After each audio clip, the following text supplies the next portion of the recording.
teman-teman, halo semuanya. Assalamualaikum warahmatullahi wabarakatuh. Kembali lagi dengan saya Muhammad Alwi. Kita masuk ke segmen rangkuman dari pembahasan kita yang sebelumnya sudah 4 part ya kita bahas. Itu teknik candlestick ketiga. Muncul pertanyaan dari kanan dan kiri. Apakah teknik candlestick ketiga bagus? Apakah teknik candlestick ketiga kurang? Kalau dibilang versi saya, karena saya yang menciptakannya dan saya nggak mau munafik juga, kita udah melihat sama-sama, kita udah mengetes sama-sama. Kalau ada kompensasi kita kompensasi, kalau emang itu tidak boleh kompensasi karena ada doji ataupun faktor X, kita tidak kompensasi. Kita udah buktikan semuanya dan misalkan ditanya sama saya, apakah teknik candlestick ketiga itu bagus ataupun kurang? Jawabannya adalah dibilang bagus banget, enggak. Dibilang kurang banget pun enggak. Tapi boleh pakai. Bisa lah. Bolehlah dipakai untuk sehari-harinya kan. Kalau pengen trade santai. Tapi misalkan kita tarik pertanyaannya kembali. Apakah itu trading yang sebenarnya? Apakah itu trading yang seharusnya dimiliki semua orang? Enggak. Itu bukan. Itu cuman teknik bodoh. Teknik candlestick ketiga, cuman mengikuti dari candlestick ketiga, memang gak masuk akal. Tetapi kalau kita tarik dari worth it, ya kita lihat aja worth it sekali pak, walaupun memang harus kompensasi kan. Jadi semua trade itu ada resikonya, ada plus minusnya. Jangan selalu banding-bandingkan. Kalau selalu banding-bandingkan itu Anda nggak usah trade kayak gitu ya. Misalkan dibandingkan dengan forex ataupun dibandingkan dengan apa kek segala macam. Di sana pun ada minusnya. Di semua itu ada plus minusnya. Semuanya tanpa kecuali. Boleh kita adu. Semuanya itu ada kecuali. Ada plus minusnya. Contoh. Kalau plus minusnya di volume trade. Oh ini kan masa bisa kompensasi. Harusnya kan nggak boleh kompensasi. Kita yang menentukan kapan kita harus jual, kapan kita harus beli. Apakah kita harus hold ataupun tahan. Ya memang nggak bisa kayak gitu karena sistemnya memang bukan dibuat kayak gitu. Sistemnya itu memang short pak. Kita bisa mengekali dari short itu. Misalkan di forex apa minusnya? Di forex minusnya yang saya main ya. Saya memang ada juga main forex cuman mungkin tidak se-expert Anda. Tapi untuk saya pribadi udah dihitung boleh. Udah dihitung oke lah ya. Apa kekurangannya kalau di trade forex? Saya memberikan contoh satu. Trade di forex itu ada MC, margin call. Ya, margin call itu kalau Anda saldonya nggak cukup, ya margin call. Nah, langsung Anda komen kan, nggak bisa bang kan ada stop loss, nggak ada pak. Mendingan munafik kau sama aku, nggak usah munafik. Saldo kau itu 5 juta kau depositkan, open posisi kau pengen cepat kaya. Semua orang trading itu akan masuki 3 fase. Udah saya berapa ulang. Itu 3 fase itu gara-gara influencer ataupun mengikuti orang. Fase kedua itu terlalu banyak guru. Fase ketiga itu gara-gara merasa takut kehilangan. Semua itu akan merasa masuk fase ini. Jadi kau nggak usah bilang kan bisa stop loss bang. Memang bisa stop loss pak. Cuman jarang orang melakukan stop loss. Ataupun di saat dia gunakan stop loss dia ada dilema dalam hati. Nggak usah bohong kau sama aku. Open posisi ya 0,01 open posisi kau 80 kali. Kliknya 80 kali. Ataupun open posisinya itu 0,5. 0,5 itu paling make sense ya. Open posisi 0,5. Saldo kau deposit 5 juta rupiah. Open posisi kau itu sell. Ternyata dia naik sedikit. Ada pernah kau kejadian itu naik sedikit dia saldo kau habis MC. Kau belajar dari itu kan. Belajar dari itu besoknya kau deposit lagi 10 juta. Dan kau pasang TP di atas. Pasang XL di atas. Pasang XL di atas, open posisi kau sell kan. Pasang XL di atas. Apa yang terjadi? Ada satu ketika momen dia naik secuil dari SL-mu yang kamu pasang. Dia naik secuil. Oke. Dia naik secuil dari SL itu.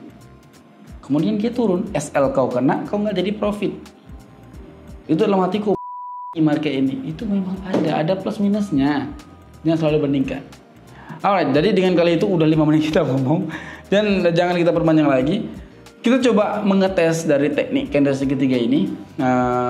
Kita akan mencoba 1-2 kali. Ini tidak menghitung dengan jam ya. Kemarin ada yang komen juga, Bang, apakah teknik candlestick ketiga ini worth it dengan jam-jam sekian gitu ya? Apakah di pagi, apakah di siang, apakah di sore, apakah di subuh? Jawabannya itu tidak sama sekali, Pak. Jadi kalau mau misalkan trade-nya di jam berapapun oke, asalkan marketnya itu nggak boleh agresif aja. Agresif yang dalam artian agresif itu yang sangat lincah sekali, Pak. Sangat apa namanya? Sangat kencang sekali dari harganya, itu nggak bisa ya, karena ya memang nggak bisa. Kayaknya semua teknik nggak bisa kayak gitu.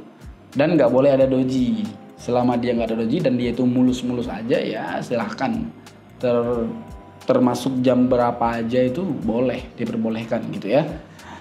Alright, kita langsung masuk ke bagian videonya. Mungkin ini di jam 6 pagi, jam 6 lewat 10. Right, kita masuk bagian videonya. Let's go. Alright, kita udah masuk ke bagian videonya. Di sini di jam 6 lewat 21 ya. Di jam 6 lewat 21 itu candlestick pertama sudah terjadi ya, candlestick pertama sudah terjadi. Dan kita nanti bisa open posisi di jam 6 lewat 22. Ini agak cepat kita open posisinya karena baterai kita nggak ada. Dan ini akun saya itu turun menjadi advance lagi, dan mungkin kita akan trade lagi nanti, semoga dia naik lagi ke akun expert ya, supaya presentasinya itu agak tinggi gitu guys. Oke. Open posisi kita tunggu dulu untuk kita bisa open posisi sekitar setengah detik lagi, setengah menit lagi. Yap, kita udah melakukan open posisi. Open posisi kita open posisi baik karena kita mengikuti dari candlestick pertama yang berwarna hijau ya. Candlestick pertama berwarna hijau itu berada di jam 6. Candlestick jam 6 lewat 21 sama dengan candlesticknya warna hijau ya. Di sini misalkan kita loss, misalkan kita boleh melakukan kompensasi. Kompensasi dikalikan 2,5 berarti kompensasi kita kalau nggak salah 125.000 kemarin ya. 125.000 kita open posisi kalau nggak salah segitu. Coba kita cari lagi. Matematika saya agak buruk ya. Saya selalu 80 kali saya ulang itu. Kita tunggu, nanti kita akan open posisi lagi itu di jam 6 lewat 28, right? Kita akan open posisi lagi nanti di jam 6 lewat 28. Sebagai FYI aja, kita akan bahaskan support resisten selesai episode ini. Jadi episode ini saya udah rangkumkan. Ini episode ini teknik candlestick ketiga itu udah saya bulatkan ya menjadi 5 part. Nanti akan dibuat playlistnya. Terima kasih yang udah komentar kemarin yang memberikan saran pada kami, menyuruh membuat playlist. Misalkan teknik candlestick ketiga playlistnya ada 5 gitu-gitu ya. Nah berikutnya, di segmen berikutnya saya akan membahaskan teknik support resisten. Jadi open posisi kita itu murni dengan support resisten ya. Support resisten yang dimaksud adalah di segmen yang dimaksud ini, di part pertama kita akan bahaskan support resisten dulu. Apa itu support resisten, kita akan mencoba bahas secara detail. 1-2 part kita akan membahas semuanya. Part ketiga kita akan open posisi ataupun kita coba open posisi di market langsung ya. Part keempat dan part kelima itu kita bisa open posisi dan open posisinya udah, karena kan udah belajar kan di part 1 part 2 kan gitu. Dan di segmen berikutnya lagi kita ada indikator mungkin ya, ataupun ada komentar ataupun ada request, boleh silahkan aja nggak apa-apa, ataupun DM saya aja. Nama Telegram saya itu @alikomar, DM aja saya sebagai saran untuk playlist gitu ya, untuk ataupun saran untuk video gitu. Oke. Semoga di keduanya di candlestick keduanya itu tidak doji ya. Semoga di candlestick keduanya itu tidak doji. Kita bisa open posisi di sini. Doji, Pak. Jadi kalau doji itu kita udah memang nggak boleh ngomong lagi gitu. Memang nggak bisa open posisi kalau doji. Di C1 nggak boleh open posisi. Di C2 lebih bagusnya jangan open posisi. Memang kalau paksakan open posisi ya terserah Anda kan. Tapi kalau menurut peraturannya itu nggak boleh open posisi di candlestick kedua. Itu saya mendapatkan informasi itu dari teman-teman kita yang menggunakan teknik candlestick ketiga ini, teknik saya. dia itu pakai dan dia itu bilang sama saya, bang kayaknya kalau di K2 ada doji itu kayaknya akurasinya kurang deh gitu. Makanya saya nobatkan di K2 itu kalau ada doji maka kurang juga dari performanya gitu ya. Dan kita terpaksa harus menunggu lagi. Nanti kita akan open posisi di jam 6:33. Tetapi sayangnya baterai kita jadi 9% dong. Baterai tablet. Nah kan, kalau jadi doji dia di K2 itu agak payah dia pak. Doji lagi. Tapi kan doji hijau. Enggak, doji hijau itu kadang-kadang bohong juga dia. Kenapa? Karena doji hijau itu kita open posisi kadang-kadang kita dapatnya di atas pak. Jadi waktu doji hijau kita nggak kekejar yang open posisi kita. Itu fakta itu. Oke, kita menunggu ya. Oke, di jam 6:32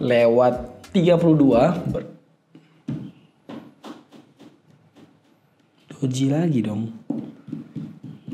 Di 31-nya doji lagi dong. Ya, berarti kita nggak bisa open posisi pak. Kita memang harus pure menunggu sampai dia nggak doji. Memang gampang, tapi nunggunya ini kan harus effort juga kan. Ya nggak masalah lah, kita tunggu lah ya. Oke, kita tunggu. Nah di sini tadi ini kan C1-nya ini. Ini C2-nya doji bermasalah dia kan. C3-nya itu mungkin loss, kemungkinan besar loss. Kita compare kan. Ini loss juga, ini loss juga, ini loss juga. Nggak bisa compare. Memang udah kurang. Presentasinya itu memang udah buruk kalau C3. Kalau ada doji buruk memang presentasinya gitu ya. Candlestick pertamanya itu udah terjadi guys. Candlestick pertamanya udah terjadi, berbentuk candlestick warna hijau. Dan di sini misalkan dia ada doji lagi baik di C1, C2, C3, kayaknya kita harus skip pak. Capek kali saya tunggu ini. Ini baterai saya itu udah 6% baterai tablet.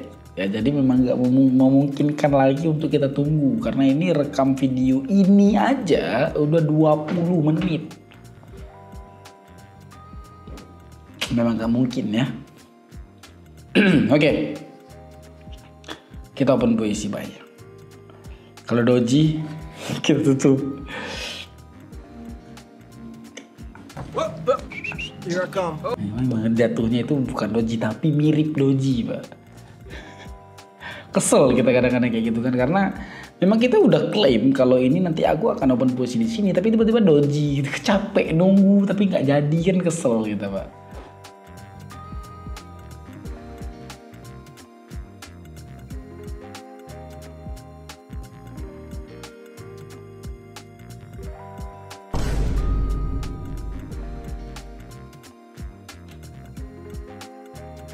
Oke.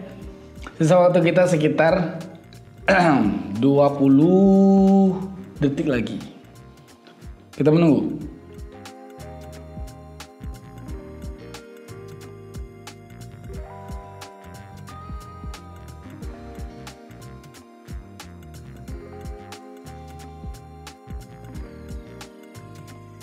Oke. Mantap. Teknik candlestick ketiga bagus, keren ya. Walaupun sederhana tapi bolehlah. Oke, mungkin cukup sekian aja dari pembahasan kita kali ini dan tamat sudah dari candlestick ketiga ya. Kita akan bahaskan segmen berikutnya, ada segmen support and resistance dan lain-lainnya. Begitu aja dari teknik candlestick ketiga. Misal saya ulang sekali lagi, misalkan ada yang tanya apakah ini bagus, jawabannya oke, bukan bagus, bukan kurang juga, tapi boleh. Bagus banget enggak, kurang banget juga enggak, tapi termasuk dalam kategori boleh dipakai sehari-hari gitu. Untuk trading santai itu boleh pakai. Maksud dari boleh pakai itu ya memang worth it sekali, tapi backtest itu diperlukan juga ya. Anda harus mengetes juga dari open posisi Anda gitu ya, apapun tekniknya. Mungkin kayak gitu aja. Nama saya Muhammad Alwi. Kalau kalian mau join di Casper Sinyal, kalian boleh DM adminnya di deskripsi di bawah. Ada deskripsi di bawah. Ataupun kalian boleh masuk ataupun cek di Telegram langsung. Namanya itu Casper Sinyal. Tulis aja di pencarian Telegram, pasti muncul grup yang sangat the best sekali. Saya sangat rekomendasikan untuk Anda untuk join di Casper Sinyal. Bye bye.